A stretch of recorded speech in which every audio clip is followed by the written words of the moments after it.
Initiative for Health, Accountability and Transparency welcome you to continuing medical education course on attitudes, ethics, and health communication.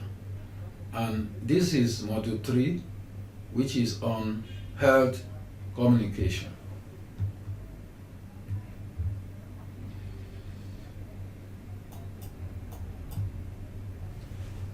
Let us look at the outline of this module. It has the learning objectives, introduction of key issues, basic forms of communication. We'll also talk about underlying theories and models, communication between patients and health professionals, communicating with particular groups in healthcare, communication of difficult information and also in difficult circumstances, health promotion and communicating with the wider public, and then we'll draw a conclusion. The learning objectives is that at the end of this module, participants will understand key issues and justification for effective health communication. They should be able to describe the basic forms of communication. They should understand the underlying theories and models, understand communication between patients and health professionals, understand communicating with particular populations in healthcare, understand communication of difficult information and in difficult circumstances, and finally understand health promotion and communicating with the wider public. Communication is the means by which information is impacted and shared with others. It is the transfer of information between a source and one or more receivers. Communication is central to our everyday functioning and can be the very essence of the human condition. Can anyone imagine life without communication today? Communication is essentially a process that consists of the following main elements: two or more communicators, that is, a source and a receiver, a message, the medium or means of conveying the message, the channel of communication, a code, the noise, which includes any interference with the success of the communicative act, the feedback, and the context in which the interaction occurs. For the purpose of this module, we are looking at health care. This is just a diagram of the elements we have just mentioned.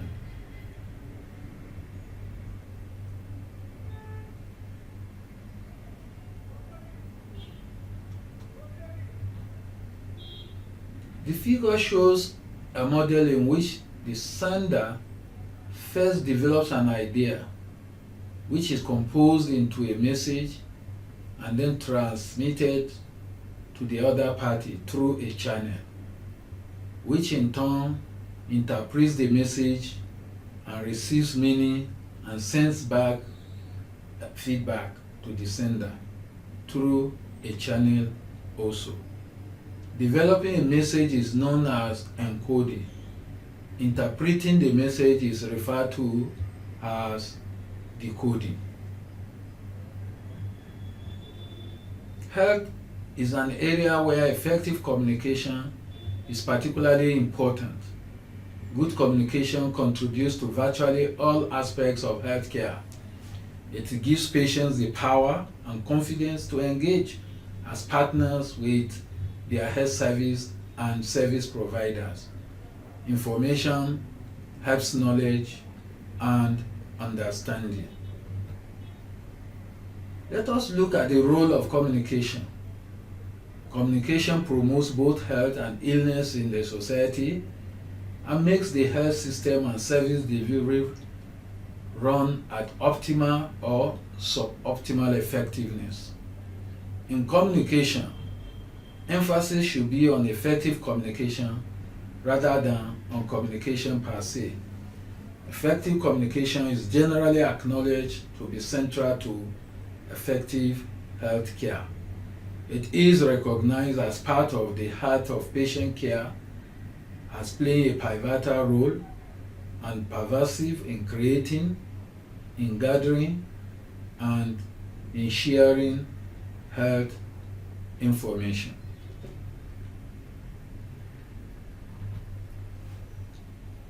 There is evidence that patients who are managed by healthcare professionals and providers with good communication skills have better health outcomes, and that healthcare providers who communicate well with patients are more likely to secure positive outcomes for the patients, for themselves, and for others, and that they are more likely to make more accurate and comprehensive diagnoses, to detect emotional distress in patients, and to have patients who are more satisfied with their care and less anxious, and who agree with and follow the advice given by the practitioners. In addition, patients who are dealt with by professionals with good communication skills are known to have improved health indices and recovery rates. Informing and involving patients on their case is reported to have led to significant reductions in blood pressure and also improvements in diabetic control.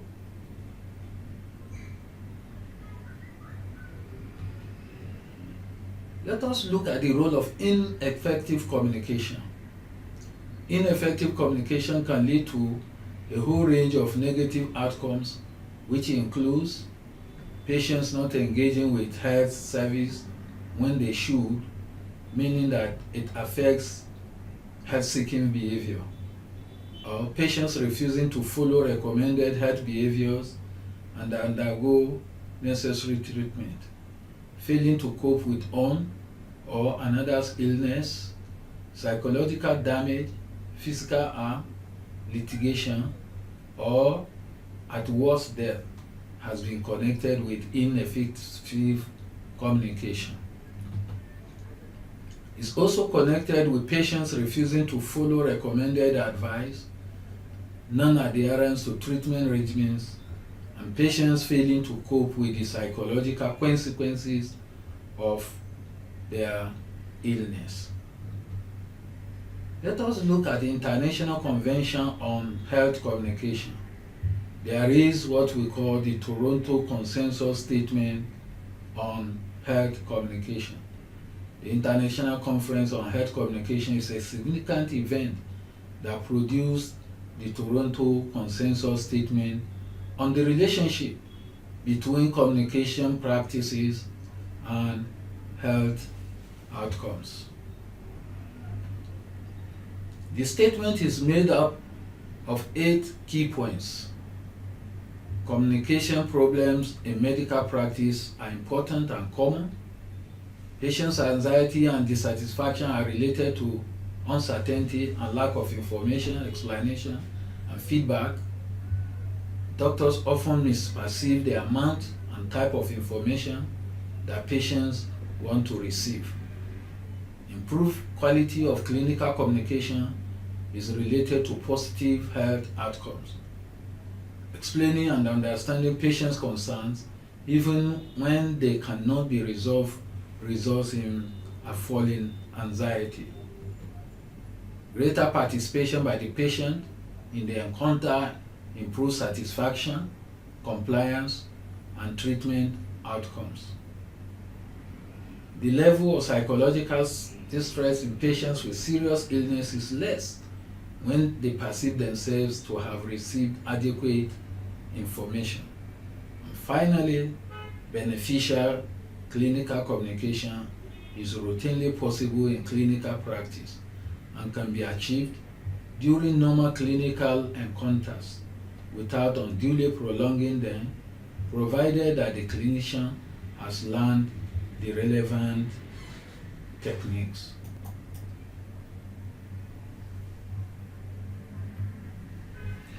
Let us look at types and modes of communication. We look at communication flow. It could be downward, which means the messages flow from manager to subordinates or from provider to patients. And this is the most frequently used type of communication. You also have communicating downward can help the manager spell out objectives, can also help him to change attitudes and also mold opinions. A scenario where messages flow from one direction, from sender to recipient, without a feedback system is an inefficient and unproductive situation. There is the upward communication. This is communication which flows upward from a client or a subordinate to the supervisor or a manager. It enhances the sharing of opinions and experiences in the processes of planning, implementation, monitoring, and evaluation. Unlike downward communication, upward communication allows decision making to take place at the grassroots level, with managers being supporters and catalysts in this process. There is the horizontal communication. In this type of communication, there is lateral communication, that is between people working at the same level in the organization. This is the type of communication that connects the professionals at the same level. Messages in horizontal communication usually relate to task coordination, problem solving, information sharing, and conflict resolution. In addition, an established horizontal communication could serve as a basis for collaboration and networking with all relevant stakeholders, governmental and non-governmental, political leaders, and partners.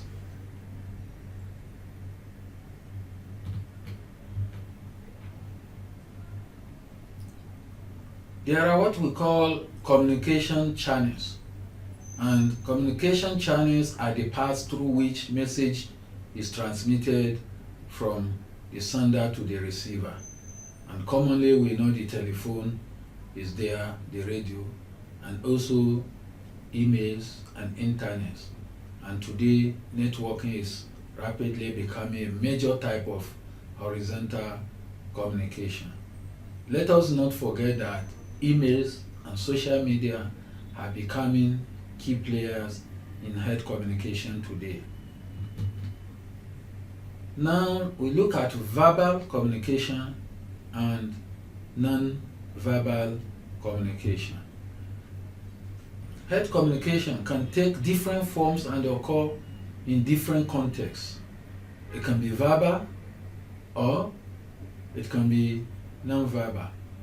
In terms of verbal communication, we can communicate within ourselves, that is, it can be intrapersonal or with others. Face to face, it can be interpersonal.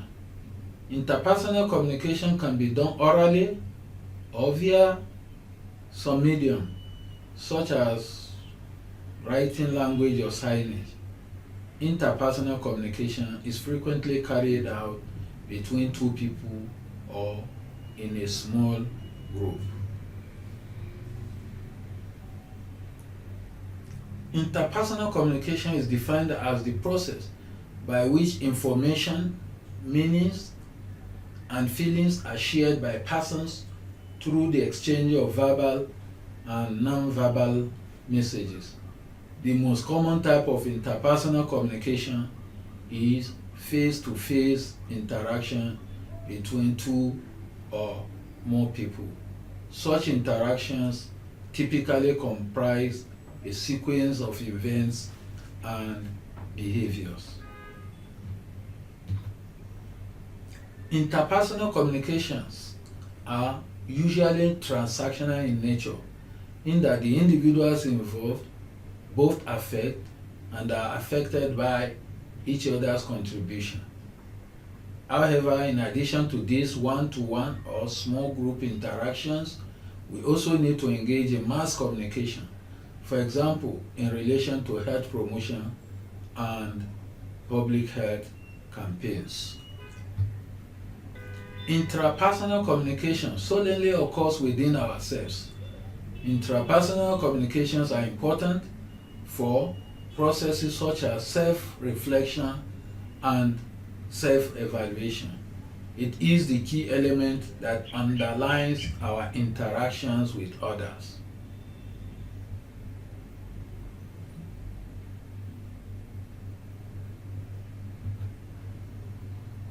Let us look at communication in groups. Social groups occupy much of our day-to-day lives. Most of us work in groups, socialize or play in groups, and represent our attitudes and views through groups. And we know the definition of a group as two or more individuals in face-to-face interaction, each aware of his or her membership in the group, or each is aware of their membership in the group, each aware of others who belongs to the same group. Groups are a vital part of people's life and provide companionship, support, and even a sense of identity, as well as helping us to perform our jobs effectively. In healthcare settings, many functions that were once provided by an individual are now team-based, and that groups are being used more and more among health professionals in both acute care and community settings. Looking at small group interactions. Small group communication refers to the verbal and non-verbal communication that occurs among a collection of individuals whose relationships make them to some degree interdependent. Groups emerge through communication, and it is in this way that they achieve their objectives. Intra-group communication is necessary for the emergence and preservation of norms and rules, and as well as for compliance and consistency and the achievement of desired outcomes. Intra-group communication process is influenced by the internal structures existing within the group. Intra-group communication is the verbal and non-verbal process by which individuals forge themselves into a group, maintain the group, and coordinate their effort, like we see in professional associations and unions. Mass communication.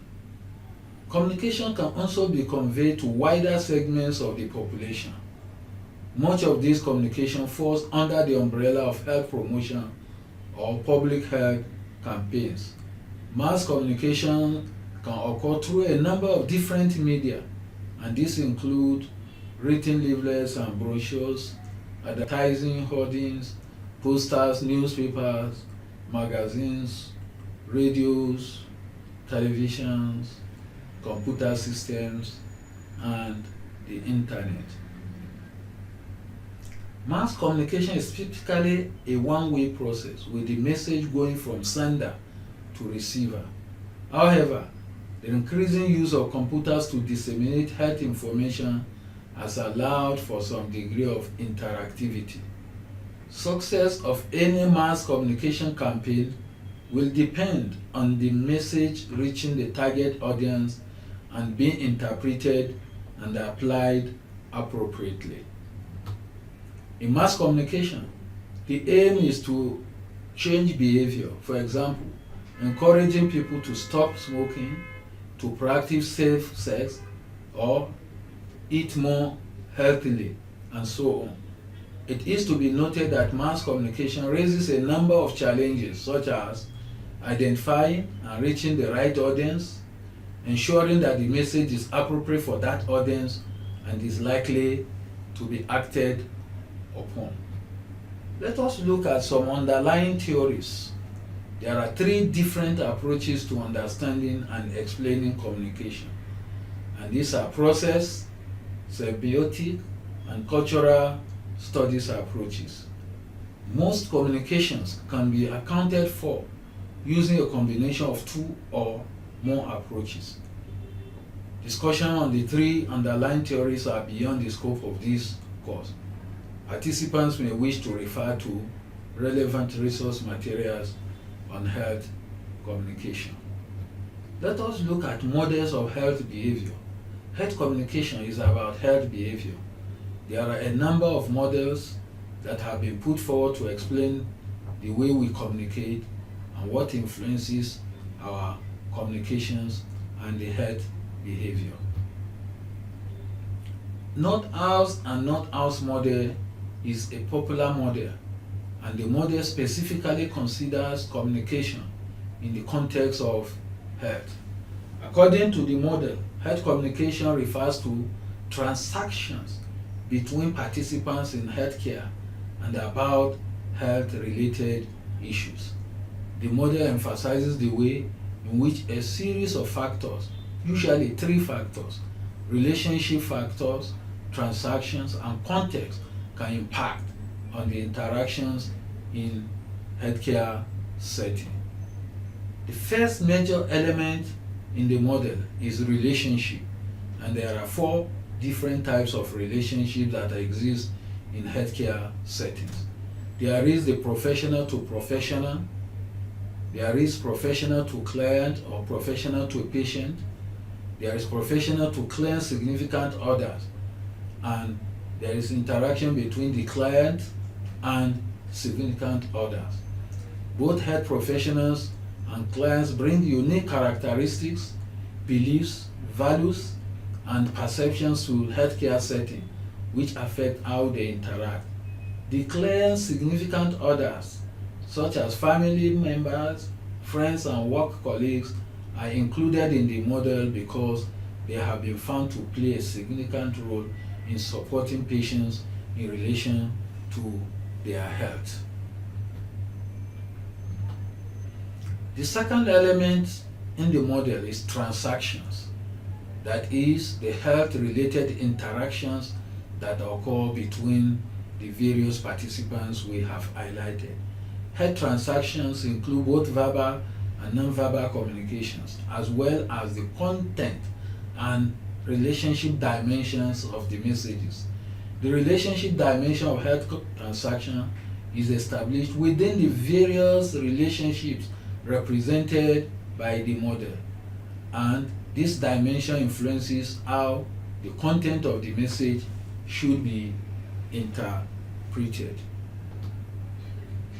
The model depicts the ongoing transactional and interactive nature of health communication, whereby the different participants influence each other's communication as an interactive progress.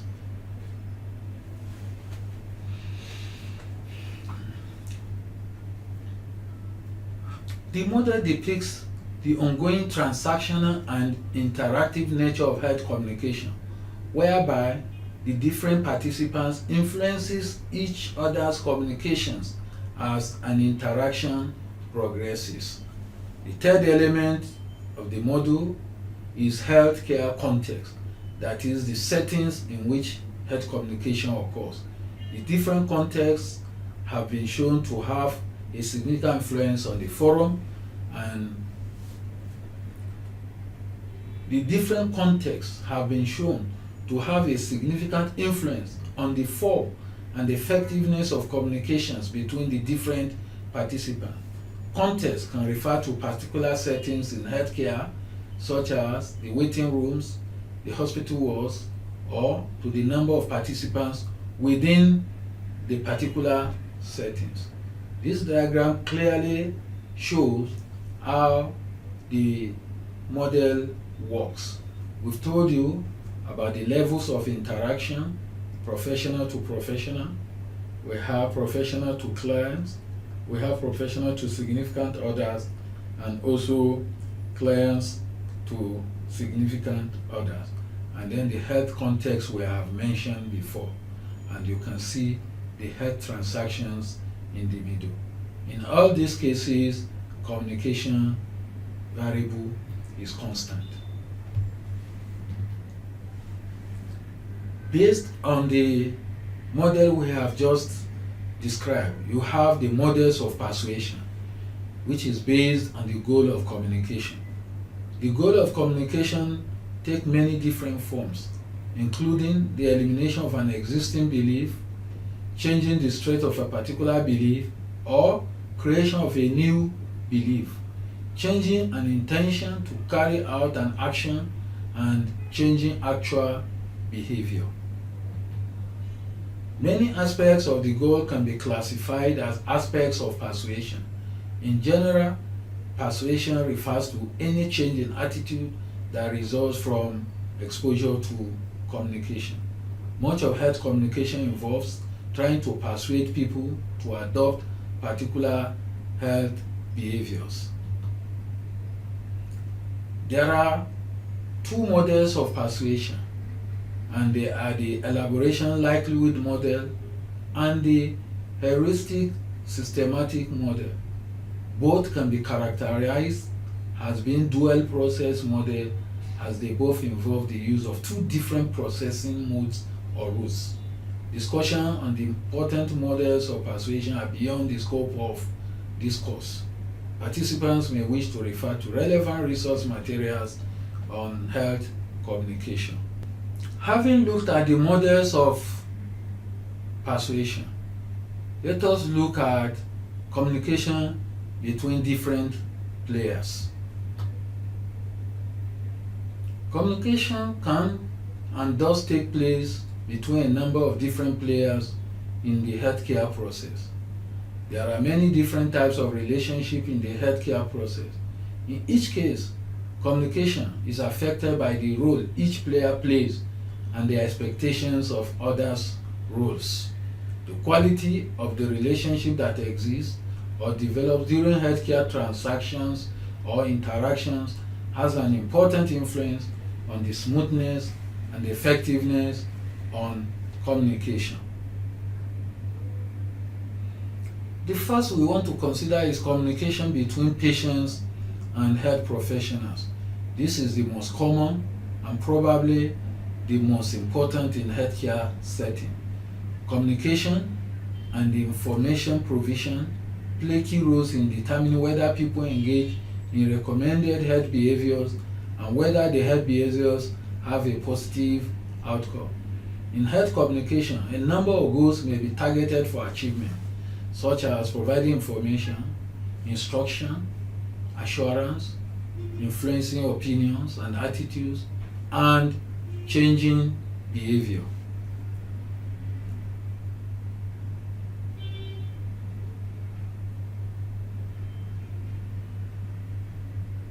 There are 6 core issues that have been identified that will need to be taken into account when planning any health communication, and they include the purpose of the message, the state of mind of the intended recipients, including their abilities and the emotional state, the general context or climate in which the message will be delivered, the medium of communication, the feedback mechanisms to assess the effects of the communication, and monitoring and evaluation. Healthcare professionals will need to take account of many, if not all, of these factors when planning their communications with patients and others.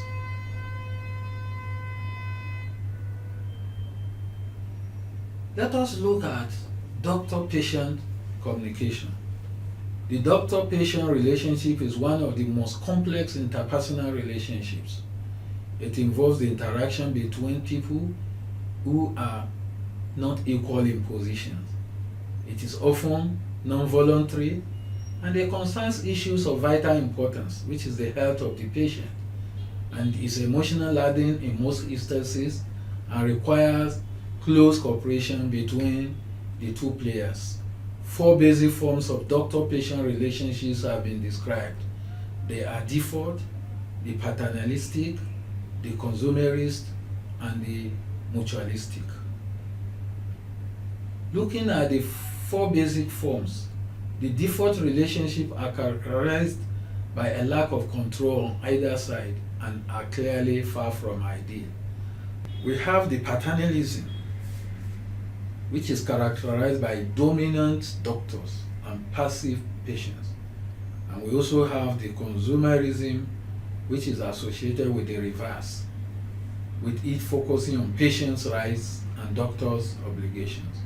And finally, we have the mutuality, which is characterized by a sharing of decision making and is often advocated as the best type of doctor-patient relationship. Effective communication between doctors and patients can have many beneficial effects. It is an important determinant of accuracy and completeness of data collection about symptoms and side effects, dictates the problems elicited, affects adherence to treatment recommendations, influences emotional and physical well-being, and contributes to satisfaction of both patients and the clinicians. There are 4 main factors that are likely to influence the nature and the effectiveness of doctor-patient interactions. First is the character of the doctor. The sex is important and the experience. The characteristics of also the client or patient is also very important. The differences between the two parties is key in terms of social class, education, attitudes, beliefs, and even expectations.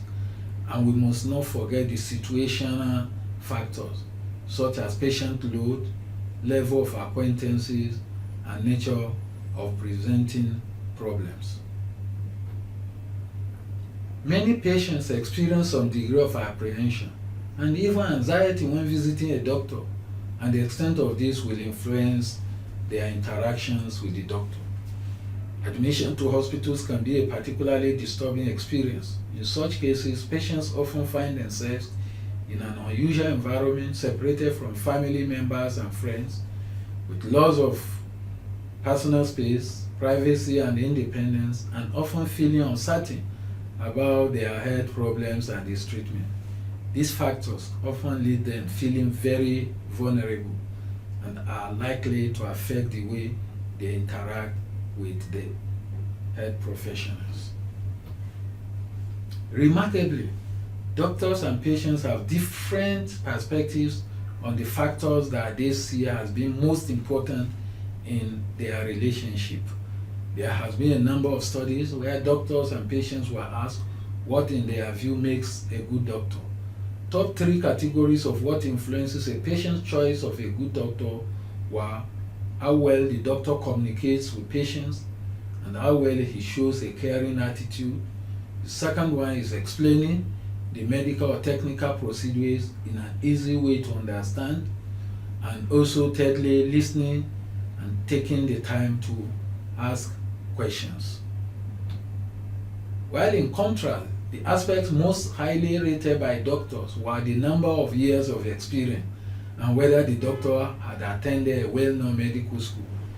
This difference in emphasis is not surprising, given that the majority of doctors have been trained to adopt a very doctor or disease-centered orientation to consultations, and this approach tends to continue throughout medical careers.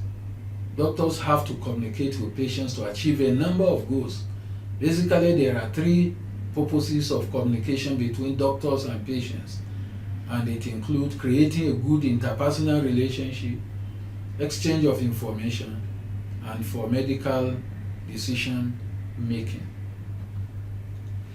There is also another aspect of communication in healthcare context, and that is communication between different healthcare professionals. Different types of professionals will have different skills and expertise, and will often have different experience of and insight into a particular patients' medical problems. Therefore, healthcare providers need to collaborate and cooperate with each other in order to benefit patient care better.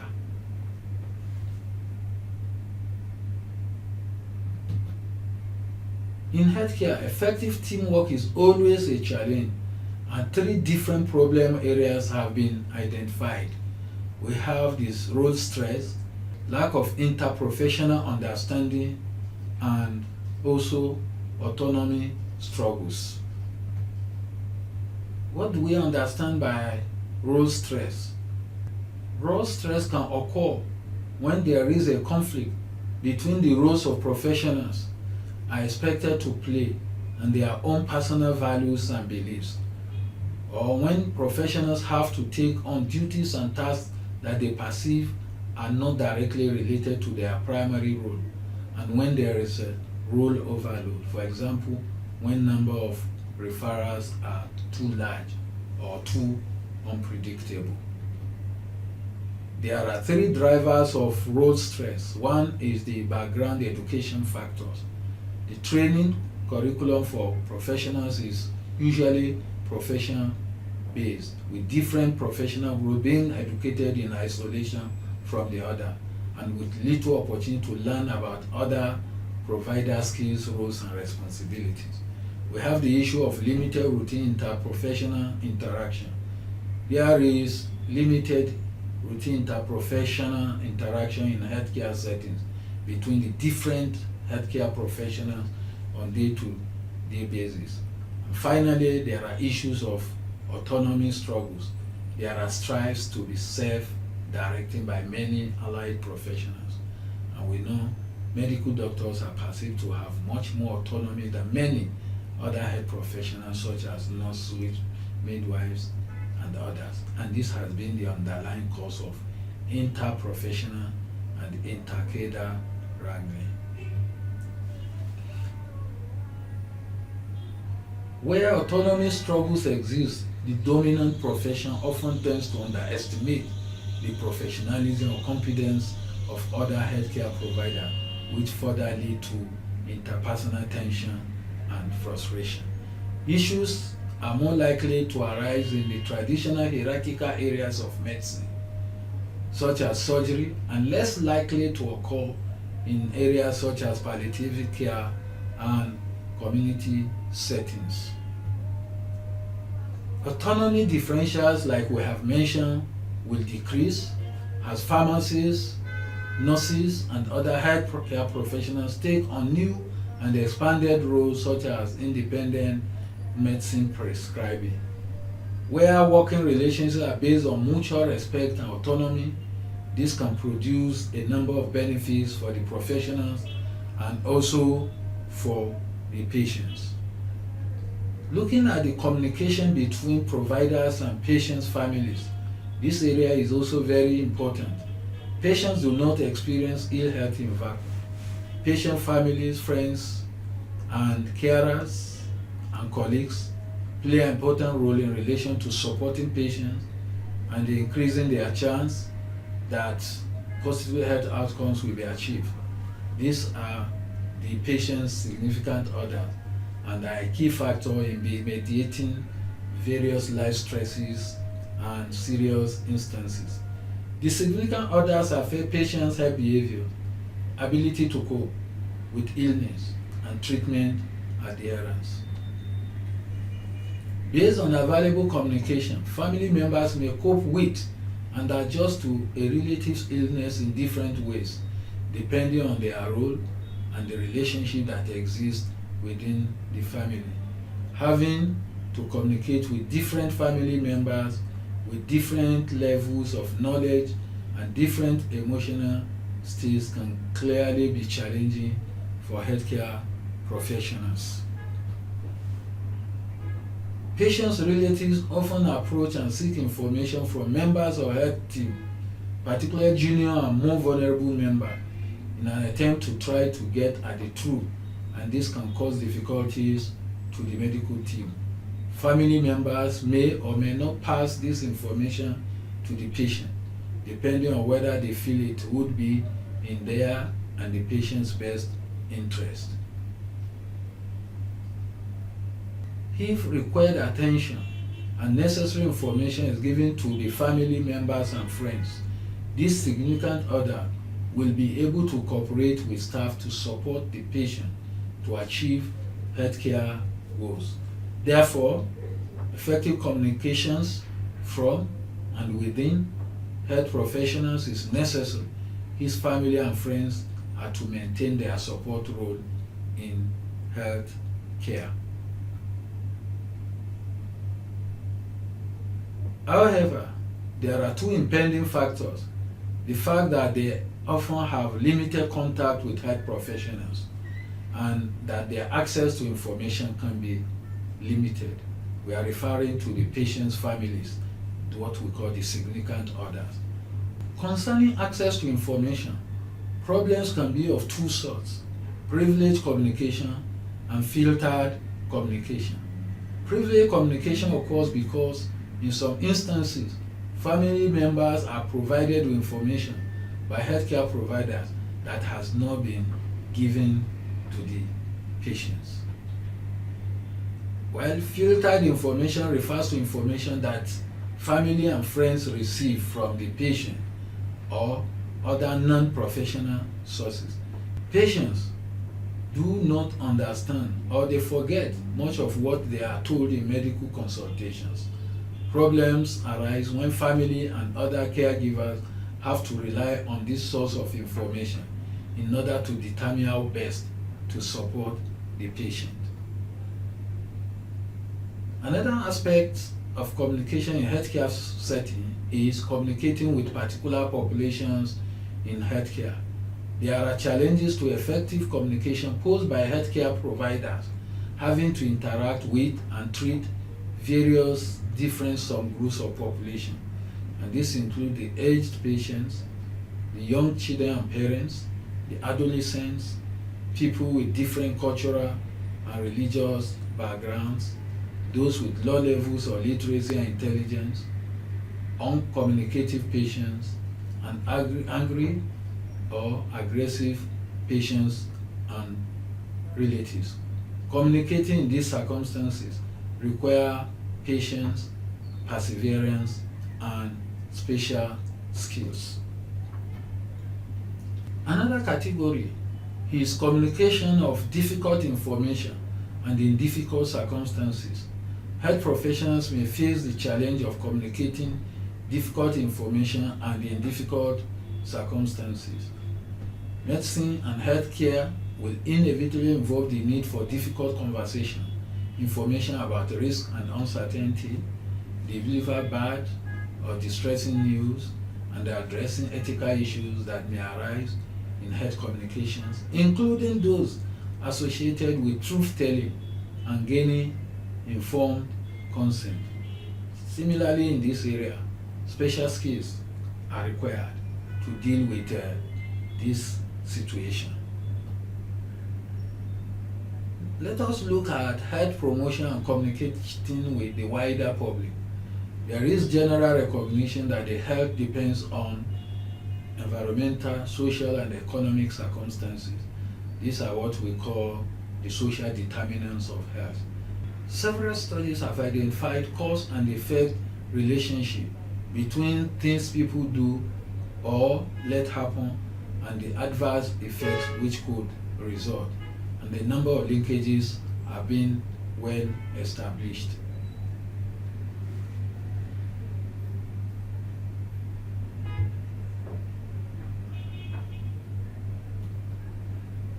Health promotion is any event, process, or activity that facilitates the protection or improvement of the health status of individuals, groups, communities, or populations.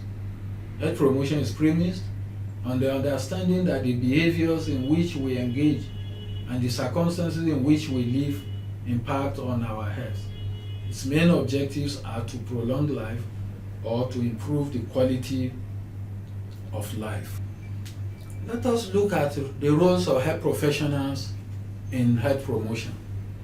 Medical and allied health professionals are commonly involved in communication on health promotion and disseminating information to to the wider public. Most health promotion strategies are focused on primary prevention activities through the modification of lifestyle factors that account for the greatest share of the burden of diseases. Key methods that have been used to address this include health education, fiscal and legislative measures, and environmental changes. Looking at health promotion strategies, there are three main strategies or approaches that are commonly adopted for health promotion. It includes behavioral change approach, self-empowerment approach, and collective action approach. The behavioral change approach is based on the assumption that people are rational decision makers and that their health behaviors are informed by their cognitions. The key objective of this approach is to bring about changes in the behavior of individuals through changing their thoughts and beliefs. This typically requires increasing people's knowledge about the causes of health and illness through the provision of information about health risks and hazards. There is the self-empowerment approach. The main objective of this approach is to empower people to make healthy choices so that they can increase control over their physical, social, and internal environments.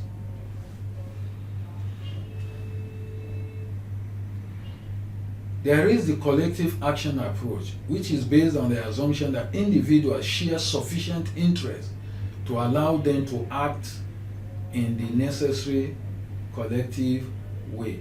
This approach is more political than the other approaches, and to be effective will require significant resources. Note that communication in all cases involves more than simply getting a message across. It involves building relationships and empowering people so that they can make appropriate health-related choices and decisions. There are barriers to effective health communication which we must always remember. There is the issue of low health literacy. Health literacy is very important. There is the issue of limited internet access. Internet is playing great role today in health communication. There is the issue of lack of research activity in developing countries, which is another key obstacle. There is the issue of proliferation of low quality health information on the internet. Internet is uncontrolled. So the volume of internet contents increases on the daily basis. Therefore, consumers will need help in evaluating the reliability of the information available on the internet. And finally, the issue of inability of health workers to communicate effectively with patients due to various communication hurdles such as language barrier, sociocultural differences, etc. How do we overcome barriers of communication in healthcare setting? Taking the receiver more seriously, making the message very clear, delivering message skillfully, focusing on the receiver, using multiple channels to communicate instead of relying on just one channel, ensuring appropriate feedback, and be aware of your own state of mind, emotions, and attitudes. Let us take an assignment on health communication. Why are communication problems in medical practice important and common? Online submission to be marked outcome assignment of not more than 500 words to iheartnigeria@gmail.com.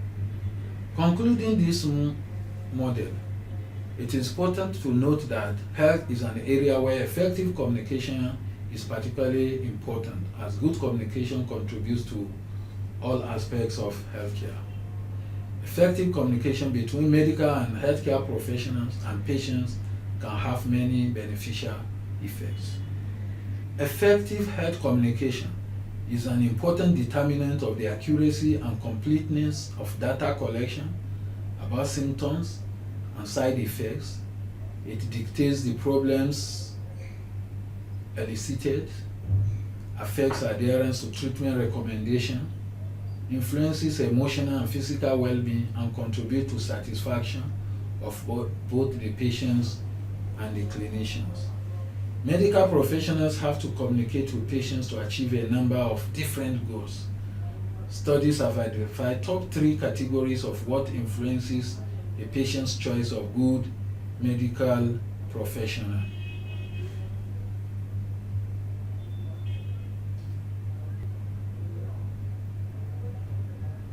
Our dream for a strong health system and better health outcomes will remain a dream unless we work for it. Working for it requires strong leadership, effective management, and transparent governance.